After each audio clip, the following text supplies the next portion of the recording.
Hello, welcome to Keeping Up With Conspicuous, and well, thank you for joining us today. We've got fabulous Morgan here, who's the Global Head of Talent Acquisition from Commvault, and today we've got some really interesting topics around recruitment, AI, employer branding, covering quite a lot, but Morgan's journey.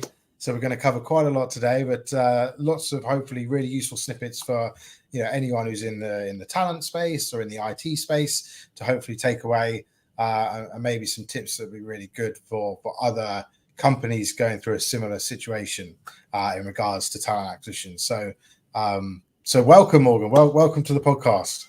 Thank you, Alex. Nice to be here. Thanks for having me. That's quite all right. Why don't we just head straight into it and let's talk about Morgan and your journey and I guess a bit about what you do at Commvault as well. Yeah, great. So I have a little bit of a non-traditional route to a TA leader role. I started with Commvault a little over 12 years ago, and I was in a benefits role. I came in to start helping on the analyst side and make changes to our benefits plans.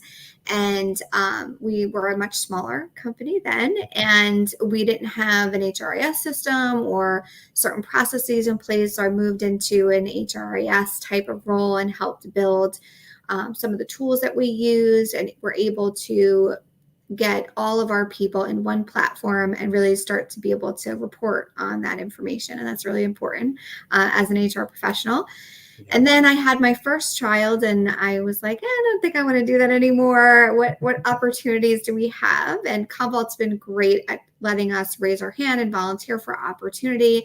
And so I moved over into a role with talent acquisition and found just a real love of this space and getting to talk to new people all the time and get to know people and help them change their life by getting a new opportunity. And then after another couple of years, I had another baby and I was like, hey, there's some other opportunities that I could get my hands into. And I became an HR business partner. That was during the COVID times and we were all remote and it was a learning process. And I predominantly worked on the field side of the business as an HRBP and loved that experience. And they asked me to temporarily cover in talent acquisition for a leader that was taking maternity leave. And I was like, all right, I guess I can do that. And then 3 years later, here we are. So I took over the whole team, both on the TA side and now on the employer brand side. And it's been a great journey. I've been fortunate to work with leaders who wanted to help me and to teach me and coach me. And it's been a really fun ride. And I love the TA space. So. Oh, amazing. Oh, it's a few things. Well, I love that you had children and were still going for different opportunities. That's really cool.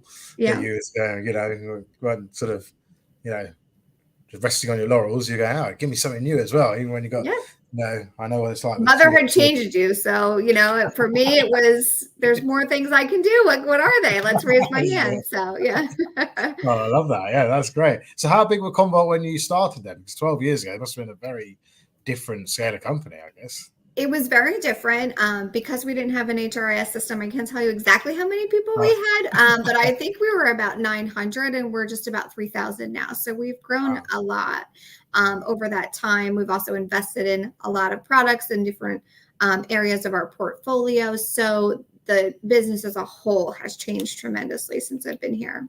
Oh, brilliant. Oh, well, fantastic. Well, Tara, I know this is probably something you do every day, so I do appreciate that you probably have done the Commvault pitch 10 million times, but tell us a little bit about Commvault and I guess what makes it such a great place to work. Yeah, so Commvault is a cyber resilience platform. We have a number of products in our portfolio, but the importance of what we do and the value that we add to our customers is we not only help you protect your data, back it up, and be able to recover it, but we get you back to business when you may be down due to a ransom attack or some other cyber problem that we are facing in today's hybrid enterprise type world. That's in a nutshell what we do. That's a very simplistic way to say it, but it's the easiest way.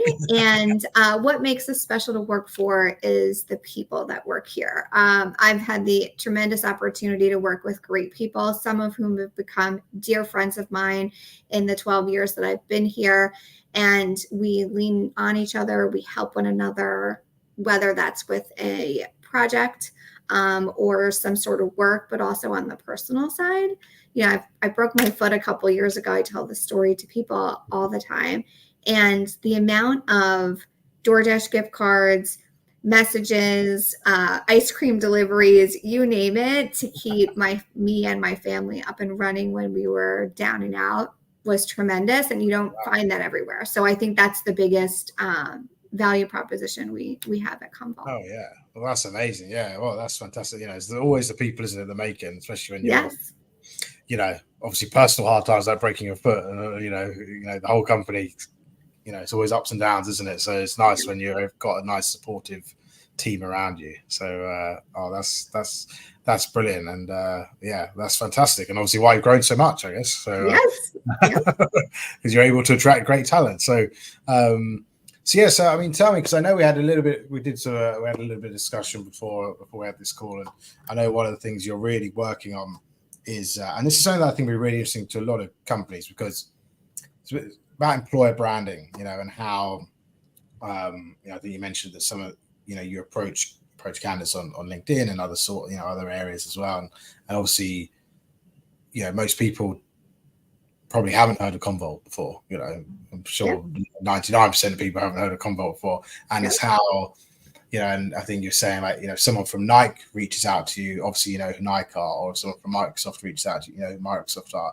So you've always slightly got to get across the company ethos and the company culture quite quickly without actually having any sort of the potential candidates have no prior knowledge of Commvault, and obviously most companies will also have that situation, because most companies aren't Nike and Microsoft. So tell me a little bit about kind of perhaps some of the challenges you face with that, and what kind of solutions you and the team at Commvault are trying to come up with to solve that.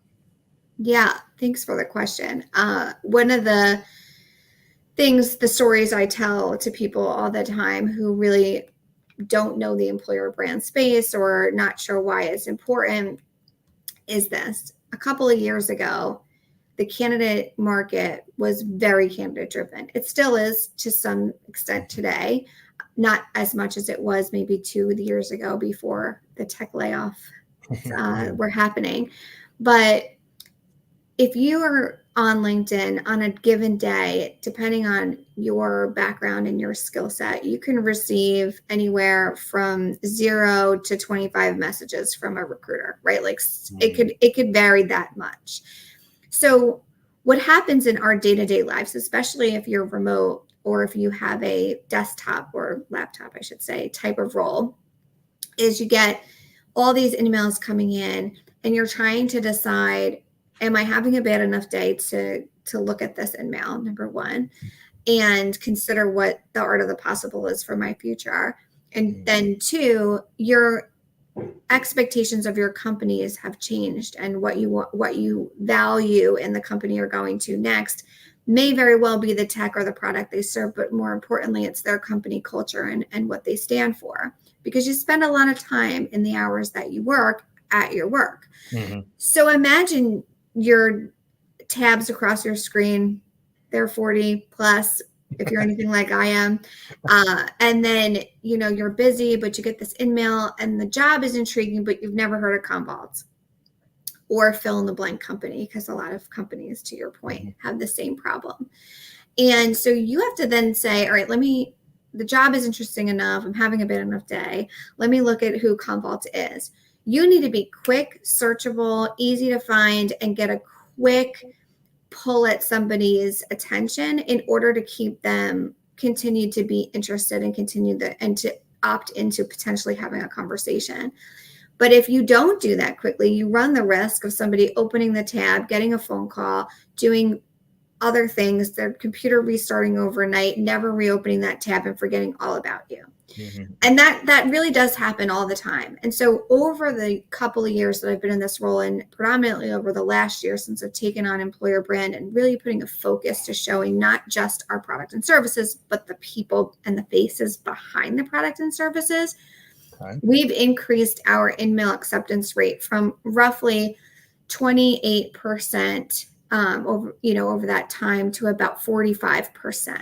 So it's increased tremendously. Now we have the advantage of kind of riding the coattails of our corporate brand as well, because we've gone from really a legacy type of look and feel on the corporate side to a much more new age brand, thinking about how we stay relevant and how we state our message in a relevant way that gets people excited about what our value proposition is. So it's a combination of those two things, but the efforts that we're all putting in have showed a significant payoff in our ability to attract candidates to come work for us. Wow. Yeah, that's amazing stat, isn't it? That it's gone up that high.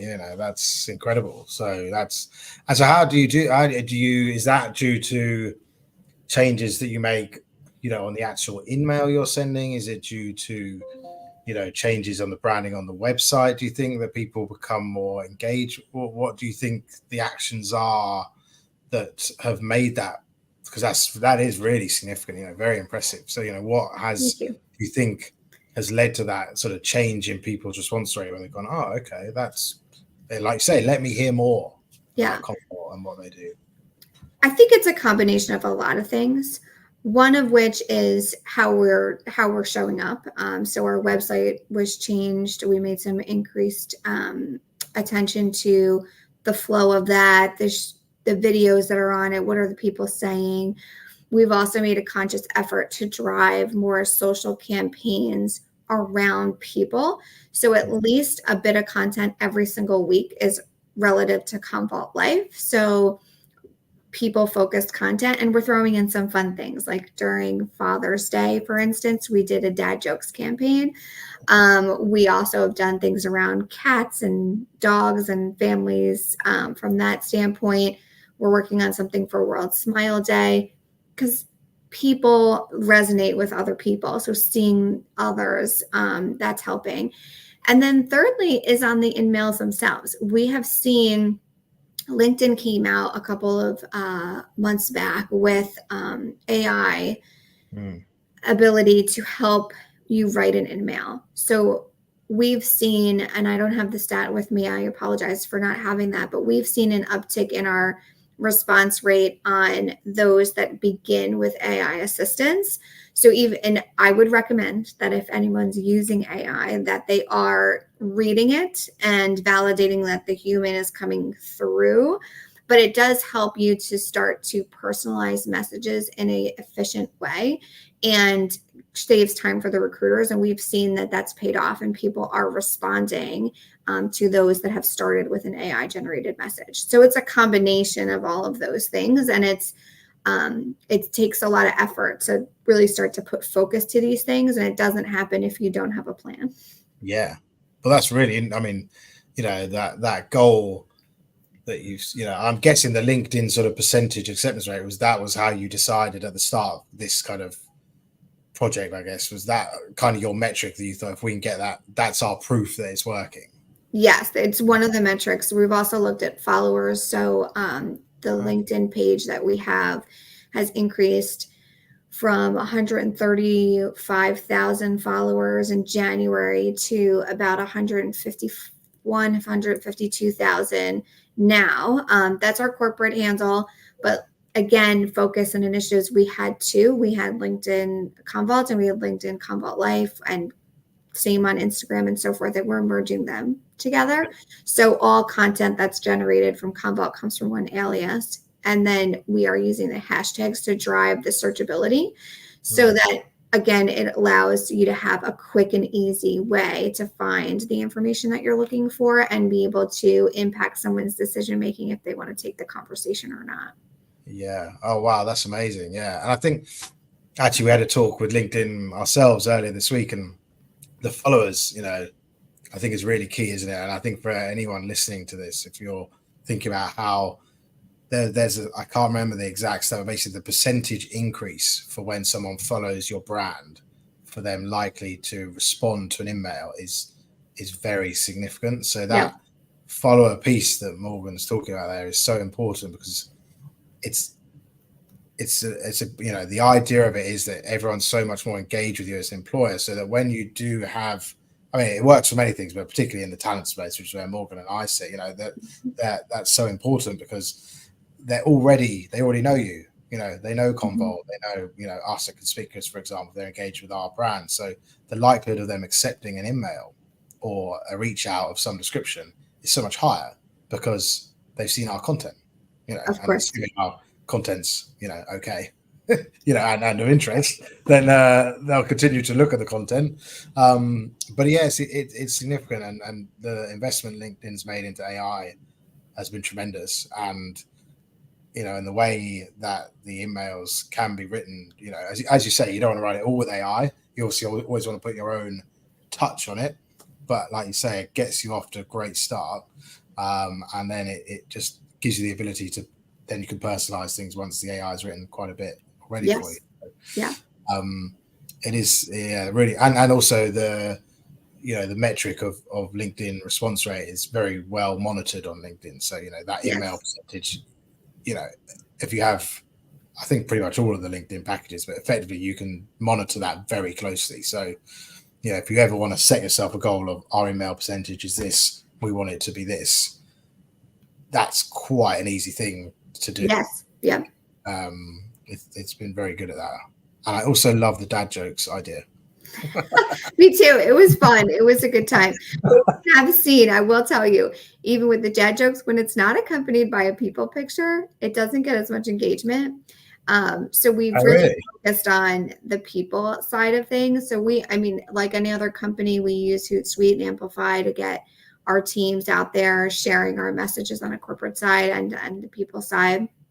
But when you add something that's people specific, it gets far more engagement and attention, because people like people. It's the same thing. You buy from people. It's the same thing. You want to see what those people are like that you're going to then end up working with.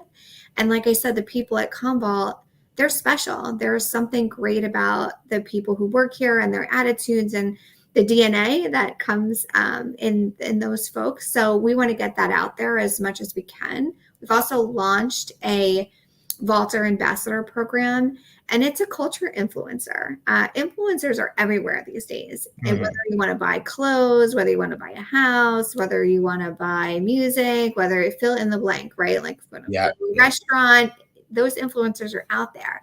So we've joined, we've created some cohorts with people across Commvault to be culture ambassadors, to showcase to their networks what their experience is. And then people reach out to them and say, hey, listen, I'm looking for a job. Like, it seems like you're pretty happy. What opportunities are there? And then of course on the back end, we have a referral program, and there's a lot of things that incentivize our folks to bring great people into the talent pool at Commvault. But I will tell you, those vaulters that are happy, that are our ambassadors and they're out there, they don't need an incentive. They want to bring their friends here because they're having fun, and they want their friends to have fun at work too. And so it's been pretty successful so far. We're only on cohort 2, and so we're still driving it, but it's been a fun thing to create and to start to think about how we evolve it over time to grow out.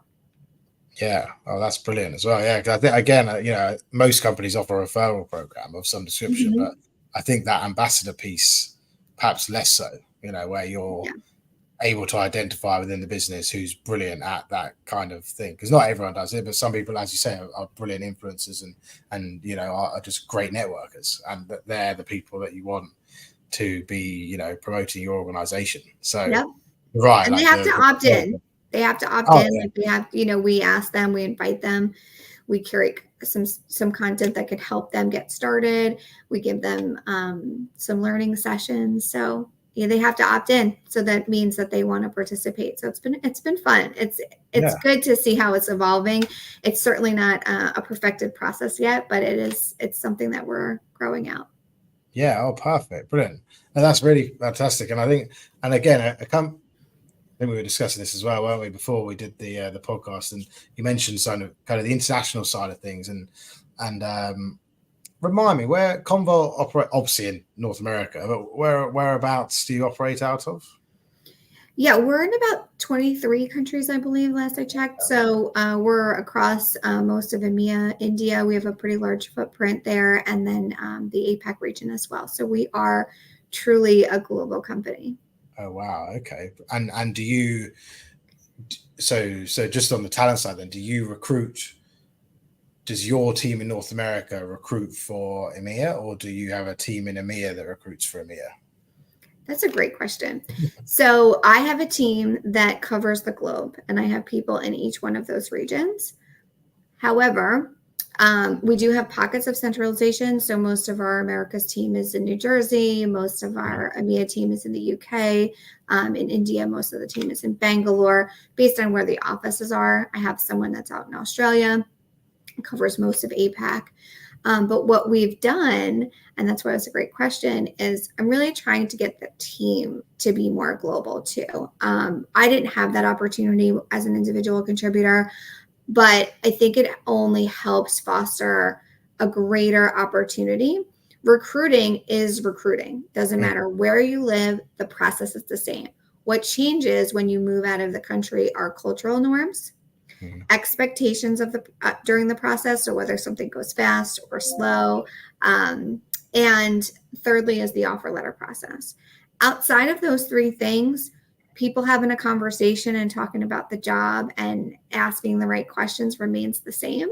So we are really trying to stretch our team to work in areas that they wouldn't normally work in. So for instance of that is we built out a Cairo center. As of recent, we're still in the process of doing that. So team members from all over the globe helped out with that initiative since we didn't have an on-the-ground recruiter when we started.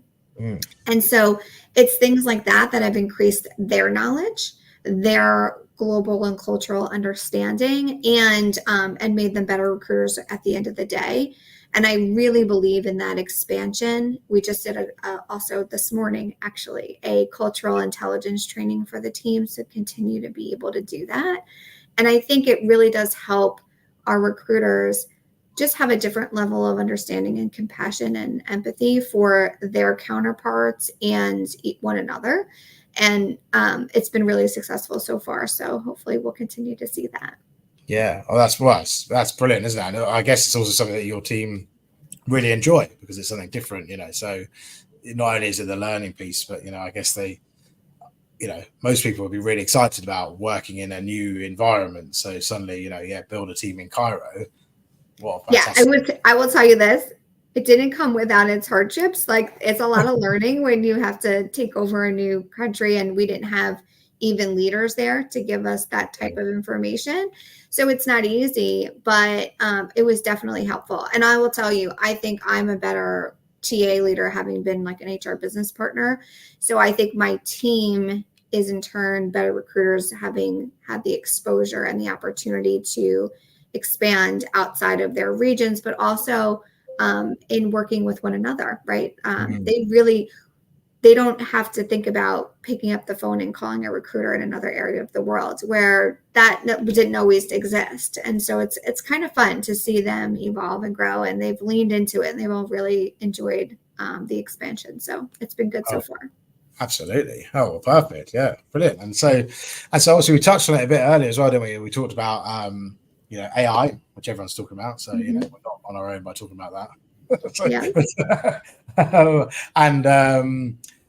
I guess one of the things that I think, because on our podcast we often talk to technical people and we do talk to recruiters as well, and we always like to look ahead to the future because that's what we humans do. So we've had AI, or we're having the process of AI in our faces at the moment. So everywhere. So where do you think the recruitment, and I suppose from your side, recruitment and talent acquisition, where do you feel, you mentioned kind of employer branding, how do you feel things are going to change, do you think, over the next well, it's all changing so fast, but let's say the next couple of years. Yeah. What do you think is going to happen for, people in your kind of position in talent? How are companies going to find it easier to attract talent with the onset of AI and all the technology advances that are happening? Yeah. I think it's about responsible AI.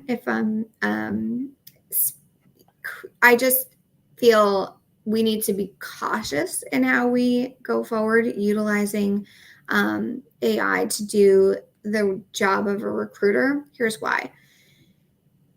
Recruiting is people oriented. And so you can't use AI with 100% focus without creating a level of bias in the human process. What do I mean by that? Well, if you put into your ATS, this job has these requirements, filter out every resume that doesn't have these requirements, what you have to be sure is that those requirements you put in are the critical ones. They are the ones that, regardless of the person, where they're located, what their attributes are, et cetera, that they have these things and they are critical. The reason for that is this.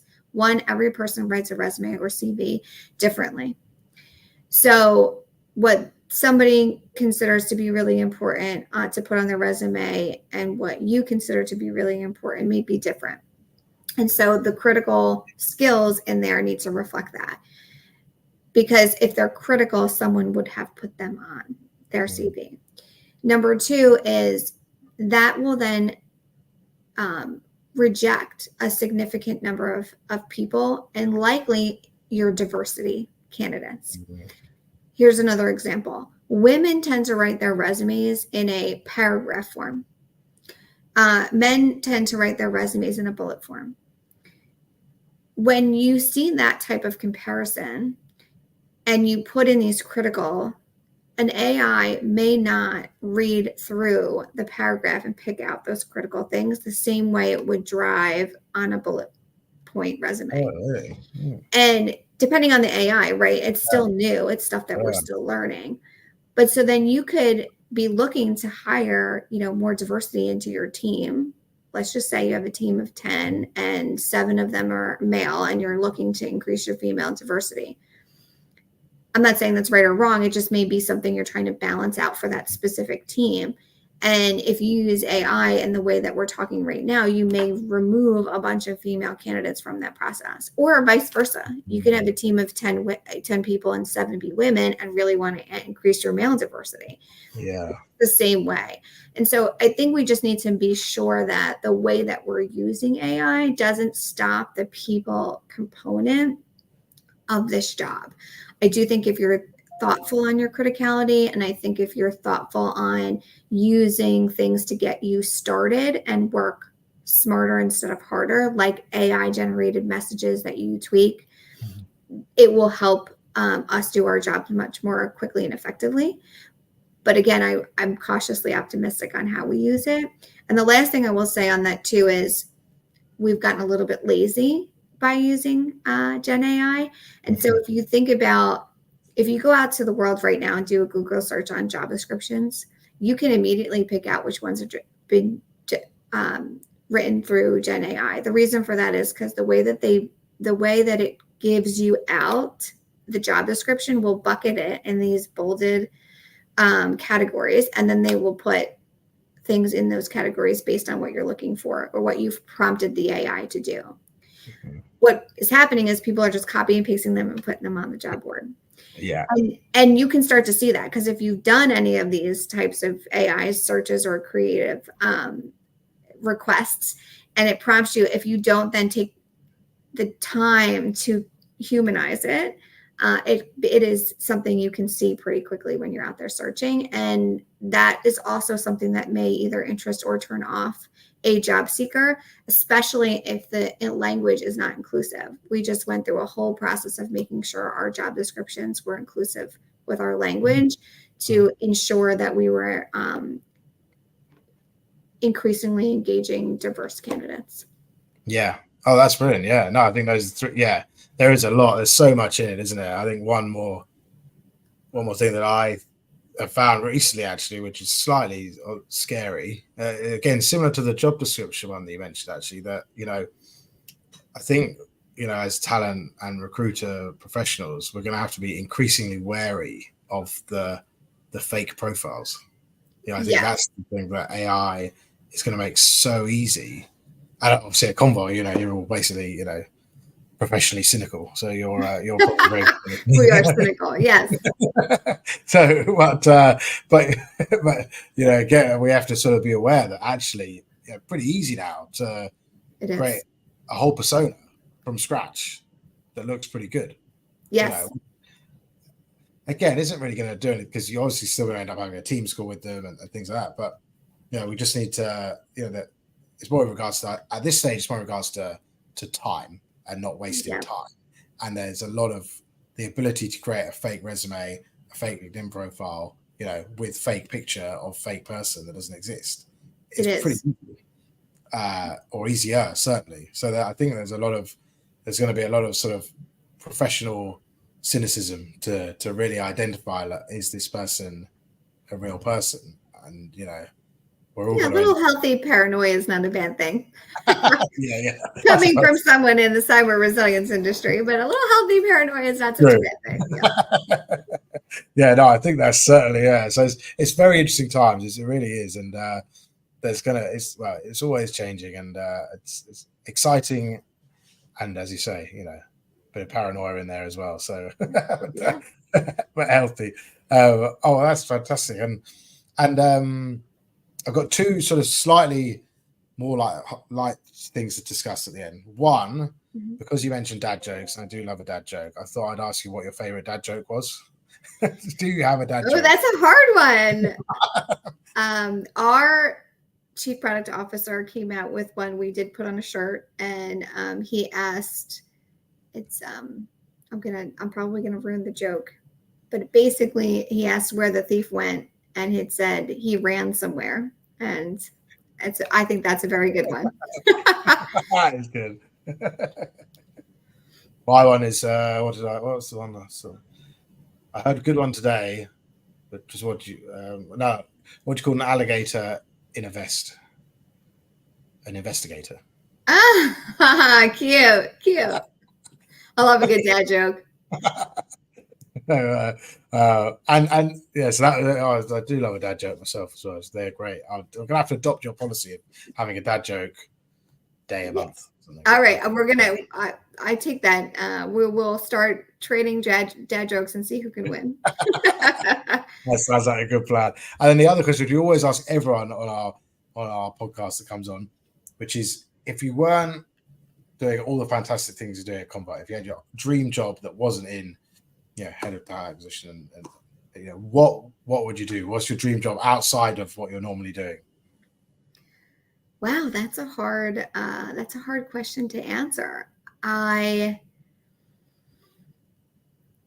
don't know. I think I would lean into doing something charitable if I wasn't in this role. I love the opportunity to have more time to devote to people who are underserved. I just don't, having two young kids and this job, it doesn't always give me as much flexibility, but Commvault does do a Commvault Cares Month, and I always try to get involved on that time.